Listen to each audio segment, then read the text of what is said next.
নমস্কাৰ কৃষক বন্ধুসকল, মই কমল বৰা, কমল এগ্ৰ অন্য এটা ভিডিঅ'লৈ আপোনালোকক স্বাগতম জনাইছোঁ। আজি আমি জানিম মালচিং কি বস্তু আৰু কেনেকৈ পাৰে, তাৰ বিষয়ে আজি ভিডিঅ'টোত সবিশেষ দেখাম। হয়, মালচিং কি বস্তু আজি আপোনালোকক দেখাম। মালচিং কি বস্তু? মালচিং হৈছে এনেকুৱা এখন প্লাষ্টিক পেপাৰ বুলি ক'ব লাগিব।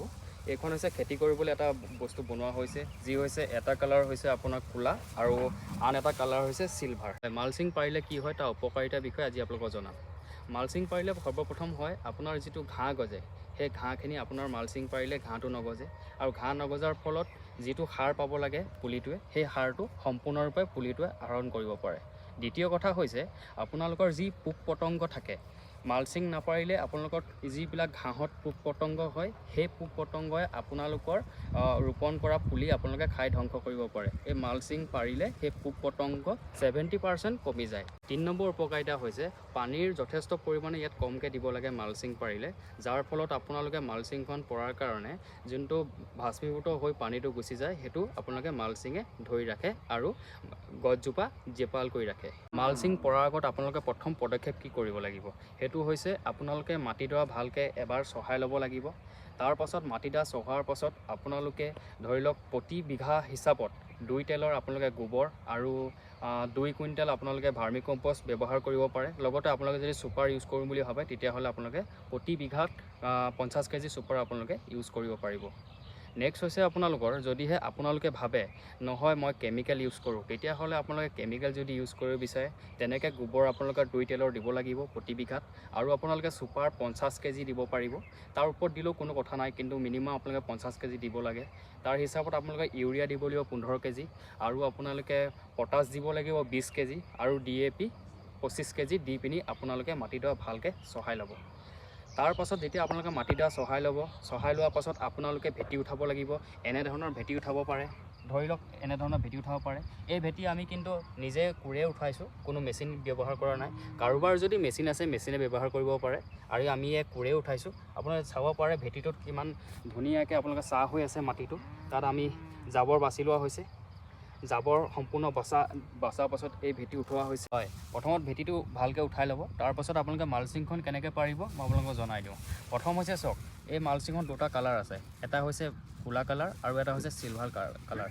আপোনালোকে ক'লা কালাৰটো মাটি তলত দিব, তলৰ ভাগত আপোনালোকে ক'লা কালাৰটো দিব, আৰু ওপৰৰ ভাগত আপোনালোকে চিলভাৰ কালাৰটো দিব। যদিহে ক'লা কালাৰটো আপোনালোকে ওপৰত দিয়ে আৰু চিলভাৰ কালাৰটো যদি তলত দিয়ে, তেতিয়াহ'লে যাৰ ফলত ৰ'দৰ পৰা যোনটো আল্ট্ৰাভায়লেট আহে, তাৰ পুলিটো আপোনালোকে ৰোপণ কৰা পুলিটো নষ্ট হ'ব পাৰে। সেইকাৰণে চিলভাৰ কালাৰটো ওপৰত দিয়া হয়, যাতে আল্ট্ৰাভায়লেটটো আপোনালোকে কণ্ট্ৰল কৰি ৰাখিব পাৰে। আহকচোন বন্ধুসকল, মালচিংখন কেনেকৈ পাৰে আপোনালোকক দেখাই দিওঁ। প্ৰথম পৰ্যায় হৈছে আপোনালোকে মালচিংখন পৰাৰ আগত আপোনালোকে ভেটিৰ ছাইডত এনেকৈ এটা গাঁত কৰিব, এনেকৈ এটা গাঁত কৰি ল'ব।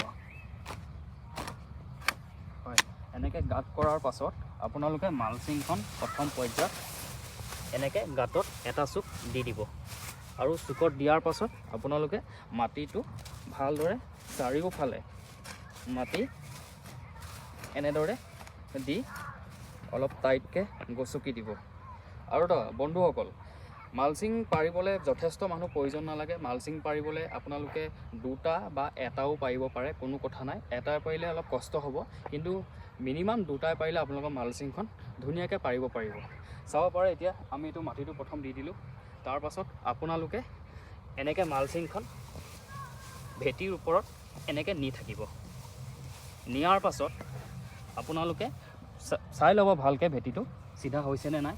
তাৰ পাছত অলপ মালচিংখন এনেকৈ টানিব, টনাৰ পাছত এনেকৈ থাকিবলৈ দিব। তাৰ পাছত আপোনালোকে চাব পাৰে ছাইডৰ যোনটো মাটি আছে, মাটিটো অলপ অলপ কাটি এনেকৈ ছাইডে ছাইডে দি দিব।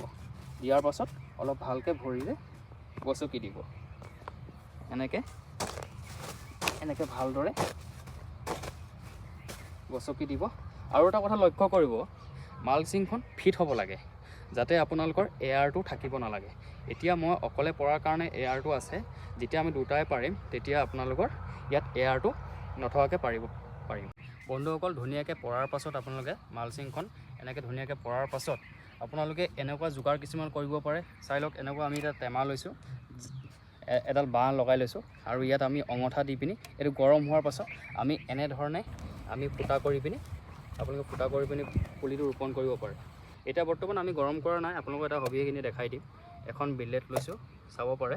এখন বিলেট লৈছোঁ, এখন বিলেট লৈ পিনি আপোনালোকে এনেকৈ এটা জোখ লৈ, ধৰি লওক আমি এতিয়া জিগজাগ পদ্ধতিৰে আমি জলকীয়া পুলি ইয়াত ৰোপণ কৰিম।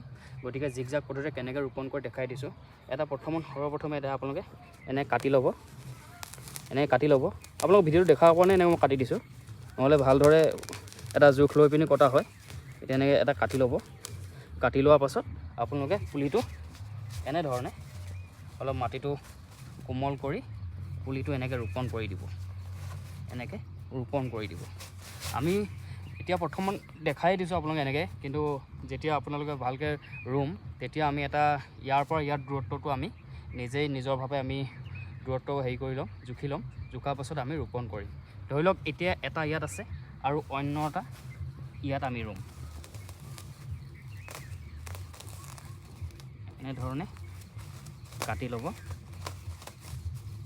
কাটি পিনি পুলিটো এনেদৰে ৰোপণ কৰি দিব। এয়া দেখিবলৈ পাইছে, ইয়াত এটা হ'ল, ইয়াত এটা হ'ল আৰু এনেকৈ এটা হ'ব, এনেকৈ এটা হ'ব। এইটোক কয় জিগজাগ পদ্ধতি বুলি কোৱা হয়। আমি জিগজাগ পদ্ধতিৰে ইয়াত পুলি ৰোপণ কৰিম।